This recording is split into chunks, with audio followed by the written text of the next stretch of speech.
মানুষের জীবনে বিপদ কখনো বলে কয়ে আসে না। যে কোনো সময় যে কোনো মুহূর্তে চলে আসতে পারে। তো আজকে আমার ছেলেমেয়ে দুটো দুপুরে খাওয়া দাওয়ার পরে বিকেলবেলা খেলাধুলা করতেছিল। তো ভাই বোনের টিভি দেখতে দেখতে তো একজন আরেকজনের সঙ্গে হাতাপাই করতে গিয়ে আমার মেয়েটা আমার ছেলের কানে একটা লাথি মেরেছে, বাম কানে। তো তখন থেকে বলতেছে যে আমি কানে ব্যথা পেয়েছি, কানে ব্যথা পেয়েছি। তো কিছুক্ষণ পরে একটু কান্না করতেছিল। তো কান্নাটা দেখে আর দেরি করিনি। মাগরিব নামাজ পরপরই চলে গেলাম আমাদের পাশের হসপিটালে, সালাউদ্দিন হসপিটালে। তো ওইখানে নিয়ে যেয়ে প্রফেসরকে দেখিয়ে আসলাম। বলল যে কানে আলহামদুলিল্লাহ পর্দায় কিছু হয়নি। পর্দা ভালো আছে। শুধু কানের এক অংশে একটু আঘাত পাওয়াতে লাল হয়ে গেছে। কিন্তু আমি মোবাইলে অনেকক্ষণ চেক করলাম যে না, এক কানে একটু লাল লাল লাগছিল ভেতরে।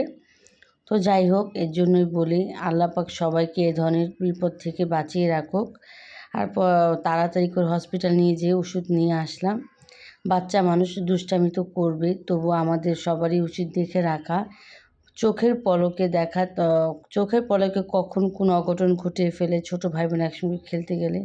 তো যাই হোক, সবাই দোয়া করবেন সবার জন্যই।